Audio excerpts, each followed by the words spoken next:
Friends, నేను ఇప్పుడు evening snack ఐటెంగా banana bajji చేస్తున్నాను. దీనికోసం ముందుగా బనానా అంతా కూడా పీల్ ఆఫ్ చేసుకొని కొంచెం చిటికెడు సాల్ట్ వేసుకొని ఇందులో వేసుకున్నాను.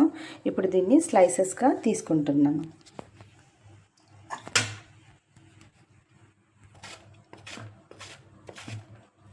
ముందుగా ఇలా స్లైసెస్గా అన్నీ కూడా తీసుకుంటున్నాను. దీనికోసము నేను ముందుగా ఒక చిన్న బౌల్ నిండా శనగపిండిని తీసుకొని దీంట్లోకి ఒక చిటికెడు పసుపు వేసుకుంటున్నాను. రుచికి సరిపడినంత సాల్ట్ వేసుకుంటున్నాను. కొంచెం లైట్గా కారం వేసుకుంటున్నాను. చక్కగా డైజెషన్ అవుతుంది. కాస్తంత వామ వేసుకుంటున్నాను. అలాగే కాస్తంత అల్లం పేస్ట్ వేసుకుంటున్నాను. సో ఇప్పుడు ఇవన్నీ వేసుకొని కొంచెంగా వాటర్ పోసుకొని ఉండలు లేకుండా స్మూత్గా ఇదంతా కూడా బ్యాటర్ని ప్రిపేర్ చేసుకుంటున్నాను.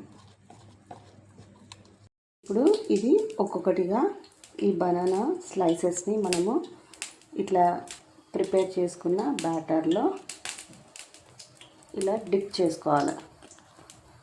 ఇలా డిప్ చేసుకొని దీనిని మనము ఆయిల్లో డీప్ ఫ్రై చేసుకోవాలి. ఆయిల్ చక్కగా వేడెక్కిందండి.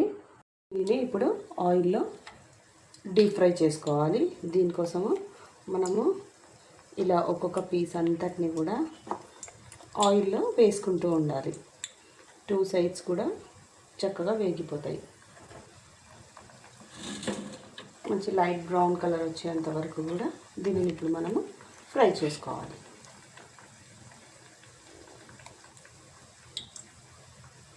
ఇలా దీనిని మనము తిప్పి 2 సైడ్స్ కూడా చక్కగా బ్రౌన్ కలర్ వచ్చేంత వరకు కూడా ఫ్రై చేసుకోవాలి. మీరు బజ్జీని చూసినట్లయితే చూడండి ఎంత చక్కగా పొంగిందో. మనం ఏదైనా ఈ పిండిని కలుపుకునే విధానంలోనే ఉంటుందండి. దాన్ని మంచిగా బాగా బీట్ చేసి కలుపుకున్నప్పుడు సాఫ్ట్గా అవుతుంది. ఆ సాఫ్ట్ టెక్స్చర్ మనం ఇప్పుడు ఇందులో వేసుకున్నప్పుడు కూడా చక్కగా స్మూత్గా వస్తుంది. లైట్ బ్రౌన్ కలర్ వచ్చేంత వరకు కూడా దీన్ని ఫ్రై చేసుకోవాలి. అంతే ఫ్రెండ్స్, ఎంతో రుచికరమైన టేస్టీ బనానా బజ్జీ రెడీ అయిపోయిందండి. చాలా సింపుల్ స్టెప్స్ తోటి ఇంట్లోనే చక్కగా చేసి తినివేయచ్చు. ఇప్పుడు వర్షాకాలం కాబట్టి ఈవినింగ్ పిల్లలు పెద్దలు అందరూ కూడా మంచిగా ఏదైనా వేడివేడిగా స్నాక్స్ తినాలని కోరుకుంటూ ఉంటారు. ఇలా సింపుల్గా చిన్న స్టెప్స్ ఫాలో అవుతూ చేసుకోవచ్చు. హోప్ నేను చేసిన విధానం మీకు నచ్చినట్లయితే నా ఛానల్ లైక్ చేయండి, సబ్స్క్రైబ్ చేయండి. Thank you for watching.